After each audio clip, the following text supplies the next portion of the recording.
Assalamualaikum warahmatullahi wabarakatuh. Perkenalkan, nama saya Chandra Hirazam Zaziratur Rahman dengan NIM 2250 801111033. Saya dari Prodi Manajemen Sumber Daya Perairan, Fakultas Perikanan dan Ilmu Kelautan, Universitas Brawijaya. Pada video kali ini, saya akan menjelaskan tentang DNA dan RNA, mata kuliah pengantar bioteknologi, dosen pengampu Ibu Septi. Dan untuk yang pertama, apa sih yang dimaksud dengan DNA? DNA atau yang disebut dengan deoksiribonukleat merupakan bahan organik yang mengandung informasi genetik dan instruksi untuk sintesis protein, di mana dapat ditemukan di sebagian besar sel dari setiap organisme. DNA juga merupakan bagian penting dari reproduksi, di mana penurunan genetik terjadi melalui pewarisan DNA dari orang tua atau orang tua pada keturunannya. Molekul DNA sendiri terdiri dari dua untai yang mengelilingi satu sama lain untuk sesuatu yang dikenal sebagai helix sender atau helix ganda. Selanjutnya, apa sih yang dimaksud dengan helix sender? Helix sender merupakan struktur DNA yang konvensional yang tersusun atas basa nitrogen adenin, guanin, timin, dan sitosin. Merupakan polimer dari monomer nukleotida. Adapun adenin dan guanin termasuk dalam urin, sedangkan timin dan sitosin tergolong pirimidin. Struktur DNA helix ganda tersusun atas dua utas polinukleotida yang terhubung oleh ikatan hidrogen yang lemah. Ikatan hidrogen tersebut terbentuk antara dua basa nitrogen yakni purin dan pirimidin yang saling berpasangan. Seperti gambar struktur yang ada, yakni adenin berpasangan dengan timin yang terhubung oleh ikatan rangkap 2, sedangkan guanin berpasangan dengan sitosin yang terhubung dalam rangkap ikatan rangkap 3. Nukleotida adalah senyawa organik yang terdiri dari sebuah nukleosida dan sebuah gugus fosfat. Ia dapat diperoleh dari makanan dan juga disintesis di hati dari nutrien. Nukleotida berperan sebagai monomer yang menyusun polimer yang berupa asam nukleat, yakni asam deoksiribonukleat atau DNA, dan asam ribonukleat atau RNA. DNA dan RNA ini merupakan biomolekul penting yang menyusun makhluk hidup yang ada di bumi.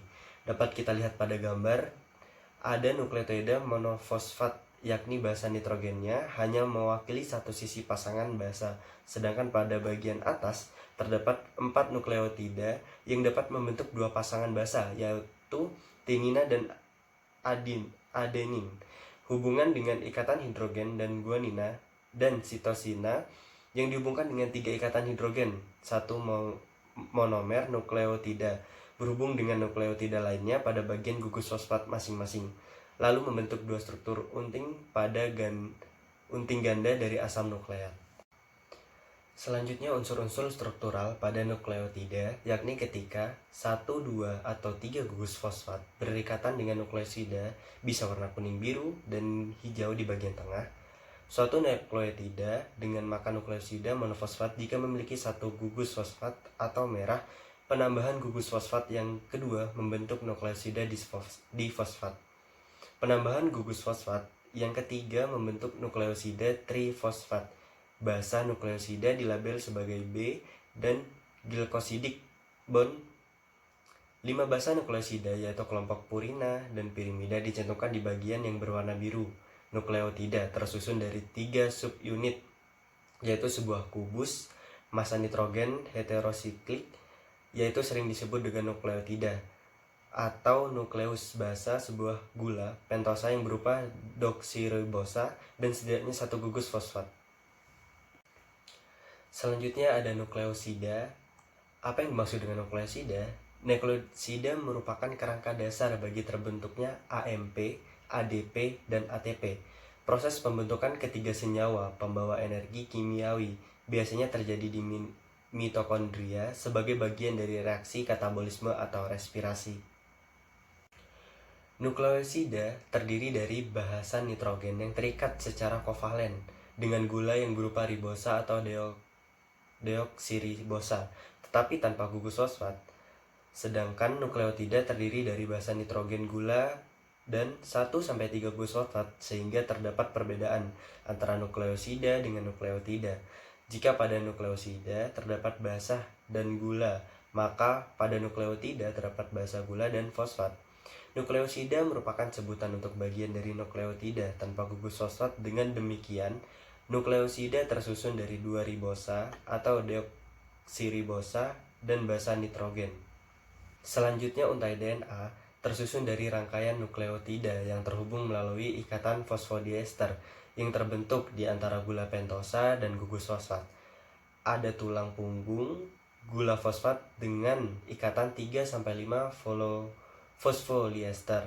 3-5 sendiri merupakan tempat untuk fosfat menempel dapat dilihat dari arah ujung 3 dan ujung 5. Untai ganda DNA memiliki orientasi antiparalel, yaitu dan terdiri dari untai ujung 5 ke ujung 3 dan ujung 3 ke ujung 5 yang berpasangan dalam molekul DNA atau RNA digabungkan bersama ke dalam polimer dalam ikatan kovalen. Gugus fosfat antara 5 hidroksil dan dari 1 ribosa dan 3 hidroksil berikutnya ikatan fosfodiester. Diberi nama itu karena fosfat secara kimia dan dalam bentuk diester, oleh karena itu suatu asam nukleat memiliki arah. Selanjutnya ada basa nitrogen penyusun DNA dan pasangan basa. Untaian ganda DNA terhubung melalui ikatan hidrogen yang terbentuk di antara pasangan basa nitrogen. Ikatan nitrogen tersebut terbentuk antara 2 basa nitrogen, yakni purin pirimidin yang selalu berpasangan. Adenin berpasangan dengan timin yang terhubung dengan ikatan rangkap 2. Sementara guanin berpasangan dengan sitosin yang terhubung dengan ikatan rangkap 3. Terdapat 4 macam DNA, yakni aDNA, bDNA, zDNA, cDNA. aDNA mempunyai 11 basa perputaran dan lebih aktif dalam sel dibanding bDNA, sedangkan bDNA mempunyai 1 basa perputaran digunakan dalam replikasi RNA. zDNA mempunyai 12 perputaran dan digunakan dalam penerjemahan RNA yang terakhir. Ada cDNA, biasa dikenal dengan klon dan merupakan bagian yang digunakan untuk pengujian obat dan identifikasi penyakit. aDNA dapat dengan mudah terbentuk dalam rentang purin tertentu, misalnya GA, GGGA. bDNA merupakan yang disukai oleh urutan campuran, meskipun konfirmasi yang tepat tergantung pada urutan nukleotida tertentu. Dan zDNA merupakan yang disukai oleh langkah purin dan pirimidin bergantian, misalnya CG, CG, CG. Selanjutnya RNA. Apa yang dimaksud dengan RNA? RNA merupakan molekul primer yang ikut berperan dalam berbagai fungsi biologis dalam hal kode-mengkode, eksperimen, dan regulasi. RNA dapat juga diartikan dengan makromolekul polinukleotida yang berupa rantai tunggal dan tidak berpilin. RNA juga merupakan hasil dari transkripsi dari suatu fragmen DNA, sehingga RNA sebagai polimer yang lebih pendek apabila dibandingkan dengan DNA. Di sebelah kiri terdapat struktur RNA, struktur kovalen. RNA berbeda dengan DNA, seperti namanya, unit-unit gula dalam. RNA berupa ribosa, bukan deoksiribosa. Ribosa mengandung sebuah gugus hidroksil yang tidak terdapat deoksiribosa. Perbedaan lain yakni dari 1 ke 4 basa utama dalam RNA, yakni urasil yang menggantikan timin. Urasil seperti timin dapat membentuk pasangan basa dengan adenin, tetapi tidak mengandung gugus metil yang terdapat dalam timin. Masing-masing dari polinukleotida terdiri dari banyak ribonukleotida, di mana setiap ribonukleotida tersusun dari gugus fosfat, gula ribosa, dan basa nitrogen.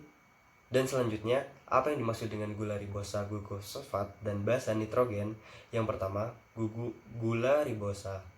Gula ribosa pada RNA adalah gula pentosa yang mempunyai hidroksil. Sedangkan pada DNA, gula pentosa kehilangan gugus hidroksil, yaitu gula deoksiribosa. Selanjutnya gugus fosfat seperti pada DNA. Molekul RNA yang merupakan ibu tunggal rantai yang tersusun dari gula ribosa dan gugus fosfat. Gugus fosfat yang berikatan dengan atom karbon gula pentosa nomor 5 pada awal dan atom karbon nomor 3 pada ujung rantai merupakan ikatan ester. Yang terakhir, basa nitrogen. Basa nitrogen yang menyusun RNA dikelompokkan menjadi basa purin dan basa pirimidin. Basa purin terdiri dari adenin dan guanin, sedangkan basa pirimidin terdiri dari sitosin dan urasil.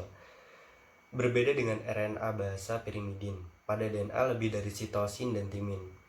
Urasil mempunyai struktur yang suka dengan timin pada DNA basa nitrogen. Pada RNA berikatan dengan atom karbon nomor 1 pada gula ribosa. Tulang punggung RNA tersusun dari deretan gugus fosfat dan gula ribosa. RNA berada secara bebas dalam nukleoplasma dalam bentuk nukleosida trifosfat seperti GTP atau guanosin trifosfat, ATP, adenosina trifosfat, UTP, uridin trifosfat, CTP, cistidin trifosfat. RNA disintesis oleh DNA di dalam sel. RNA mempunyai berat molekul kurang lebih 25.000 hingga jutaan. Pada dasarnya, rantai RNA berupa polinukleotida tunggal, namun rantai tunggal yang terlipat dapat membentuk daerah double helix yang mengandung pasangan basa nitrogen CG dan AU. Ikatan antara basa nitrogen dengan gula ribosa akan membentuk ribonuklosida. Ikatan antara riboglukosida dengan gugus fosfat akan membentuk ribonukleosida atau nukleosida. Selanjutnya terdapat 3 macam, yakni RNA duta, RNA transfer, RNA ribosom, atau RNA duta, disebut dengan mRNA atau messenger RNA, merupakan asam nukleat yang berbentuk pita tunggal dan merupakan RNA terbesar atau terpanjang yang bertindak sebagai pola cetakan membentuk polipeptida. Fungsi utama dari mRNA adalah membawa kode-kode genetik dari DNA ke ribosom dan sebagai cetakan dalam sintesis protein. Yang kedua yaitu RNA transfer atau tRNA, yaitu RNA terpendek yang bertindak sebagai penerjemah kodon dari mRNA. Selain itu, tRNA berfungsi sebagai pengikat asam amino yang akan disusun menjadi protein dan menyangkutkannya ke ribosom. Pada tRNA terdapat bagian yang berhubungan dengan kodon yang disebut antikodon dan bagian yang berfungsi sebagai pengikat asam amino. Yang terakhir ada RNA ribosom atau rRNA, yaitu RNA dengan jumlah terbanyak dan penyusun ribosom. RNA ini berupa pita tunggal, tidak bercabang dan fleksibel. Lebih dari 80% RNA merupakan RNA ribosom. Fungsi dari RNA sendiri sampai sekarang masih belum banyak diketahui, tetapi diduga memiliki peranan penting dalam proses sintesis protein. Selanjutnya, apa sih perbedaan dari DNA dan RNA? Yang pertama, perbedaan rantai polinukleotida. RNA merupakan rantai tunggal polinukleotida atau disebut dengan single helix, sedangkan DNA merupakan pasangan basa pirimidin. RNA terdiri dari sitosin dan urasil dan disebut double helix. Yang kedua, letaknya hanya dapat ditemukan di inti sel, sedangkan RNA bisa kita temukan pada beberapa organel sel yang antara lain inti sel sitoplasma, atau yang ketiga ada gula pentosa. Perbedaan DNA dan RNA dari segi gula adalah dalam DNA deoksiribosa yang mengandung satu kelompok hidroksil yang lebih sedikit daripada ribosa. Sedangkan RNA mengandung molekul gula ribosa tanpa modifikasi hidroksil dari deoksiribosa. Yang keempat ada basa nitrogen. DNA terdiri dari basa nitrogen guanin yang berpasangan dengan sitosin dan adenin yang berpasangan dengan timin. Sedangkan RNA terdiri dari basa nitrogen guanin yang berpasangan dengan sitosin. Namun berbeda dengan DNA adenin, RNA berpasangan dengan urasil. Dan yang kelima ada perbedaan kadar. Kadar DNA bersifat statis atau tidak berubah karena tidak dipengaruhi aktivitas sintesis protein maupun pusat aktivitas genetis, sedangkan pada RNA dapat berubah karena adanya aktivitas sintesis protein.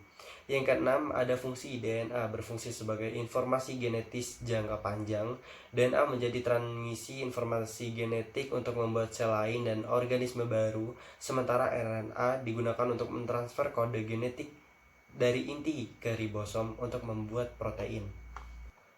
Berikutnya ada istilah dogma sentral. Apa yang dimaksud dengan dogma sentral? Dogma sentral merupakan proses perubahan gen dari DNA menjadi RNA dan RNA menjadi protein sebagai pembawa informasi genetik DNA.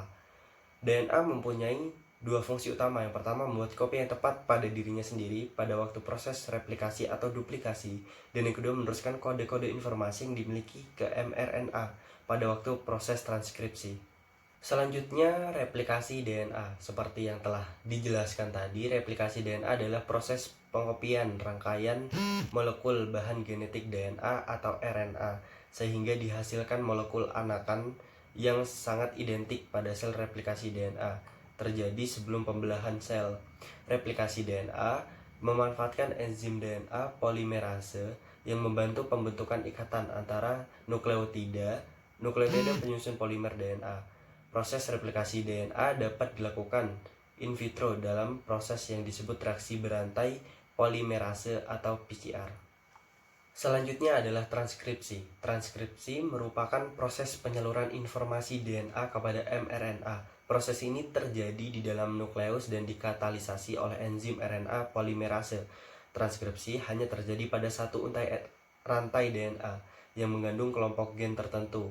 Terdapat beberapa tahapan pada proses transkripsi, yaitu inisiasi, elongasi, dan terminasi. Yang pertama ada inisiasi atau permulaan. Pada proses transkripsi, di tahap ini RNA polimerase akan memecah untaian DNA. Seperti yang kita ketahui, DNA terdiri dari segmen-segmen yang disebut gen. Gen memiliki bagian-bagian ujung yang dinamakan promoter dan terminator. Tahapan inisiasi yaitu sebagai berikut. RNA polimerase melekat pada daerah promoter atau pangkal transkripsi untuk memulai transkripsi. RNA polimerase kemudian berikatan dengan kumpulan protein sehingga membentuk kompleks inisiasi transkripsi. Yang terakhir, RNA polimerase membuka untaian rantai ganda DNA. Yang kedua, ada elongasi atau pemanjangan dari proses transkripsi. Elongasi adalah proses ketika RNA polimerase kembali ke terminator. Di sini terjadi pembentukan mRNA yang menyalin kode-kode genetika DNA. Tahapan elongasi yakni sebagai berikut. Setelah rantai ganda DNA terbuka RNA, polimerase kemudian menyusun untaian nukleotida DNA dari arah 5 ke arah 3 sesuai dengan pasangan basa nitrogennya sehingga terjadi pemanjangan RNA. Selanjutnya RNA akan membentuk pasangan basa adenin dengan urasil. Yang terakhir ada terminasi atau pengakhiran dari proses transkripsi. Terminasi adalah tahap akhir transkripsi. Di tahapan ini untaian mRNA selesai dibentuk dan lepas dari DNA. Tahapan terminasi sebagai berikut. Yang pertama, terminasi terjadi pada daerah terminator. Daerah ini memiliki urutan DNA yang berfungsi untuk menghentikan proses transkripsi. Yang kedua, rantai DNA menyatu kembali. Kemudian RNA polimerase dan mRNA yang telah terbentuk akan terlepas dari DNA. mRNA merupakan RNA yang mengandung kode genetik. Hasil transkripsi basa nitrogen pada DNA yang menjadi cetakan untuk menjadi urutan asam amino polipeptida yang mengkode suatu protein tertentu. Proses terakhir yakni mRNA akan keluar dari inti sel melalui pori-pori nukleus dan masuk ke dalam sitosol. Selanjutnya ada translasi. Translasi adalah sintesis polipeptida dari mRNA untuk menentukan urutan asam amino yang akan membentuk suatu protein dan terjadi di ribosom. Dan pada tahap ini, sel halus harus menerjemahkan kode genetik atau kodon. Kodon adalah 3 nukleotida pada urutan mRNA yang dapat diterjemahkan menjadi urutan asam amino. Urutan asam amino akan mengkode suatu protein spesifik. Dalam proses translasi ini, terdapat tahapan-tahapan seperti proses transkripsi, yaitu inisiasi, elongasi, dan terminasi. Pertama, ada inisiasi. Pada tahap translasi, ujung mRNA yang telah keluar dari nukleus akan berikatan dengan ribosom, unit kecil melalui bantuan GTP, dan enzim peristiwa disebut dengan kodon inisiasi. Kodon inisiasi adalah AUG dan kodon AUG memberikan sinyal untuk memulai proses translasi. Kemudian tRNA antikodon UAC yang membawa asam amino metionin melekat pada kodon inisiasi AUG. tRNA antikodon AUC merupakan komplementer dari kodon AUG. tRNA sendiri berfungsi untuk menghantarkan informasi genetik mRNA dari sitoplasma menuju ribosom untuk disusun menjadi protein. Tahap kedua adalah elongasi. Pada translasi kodon yang dibawa oleh mRNA akan diterjemahkan menjadi asam amino. Asam amino berikutnya akan ditambahkan satu persatu dari asam amino pertama atau metionin. Asam amino pertama segera dilepas dari ribosom. tRNA kembali ke sitoplasma untuk mengulangi fungsinya. tRNA berikutnya datang untuk berpasangan dengan kodon mRNA berikutnya. Setelah itu, masing-masing asam amino akan digabungkan oleh tRNA. Gabungan tersebut akan membentuk rantai polipeptida yang dikatalisasi oleh rRNA. rRNA terdapat pada ribosom subunit yang besar yang berfungsi sebagai enzim pembentuk ikatan. Peptida yang menyambungkan polipeptida antar asam amino, dan yang terakhir terminasi pada translasi. Proses transaksi berakhir ketika salah satu kodon stop mRNA, UAA, UAG, dan UGA melekat pada ribosom. Polipeptida atau protein yang terbentuk akan terlepas dari ribosom dan terjadi pelepasan subunit ribosom menjadi subunit besar dan kecil. Protein yang telah disintesis mengalami proses post-translasi. Pada tahap ini, protein dapat berikatan dengan karbohidrat atau dipecah kembali menjadi beberapa polipeptida. Ini merupakan ujung dari video penjelasan DNA dan RNA mata kuliah pengantar bioteknologi. Saya pribadi mengucapkan mohon maaf sebesar-besarnya apabila ada kesalahan penyampaian materi dari saya, dan semoga video ini menjadi bermanfaat bagi teman-teman yang akan menonton. Sekian, terima kasih banyak dari saya. Wassalamualaikum warahmatullahi wabarakatuh.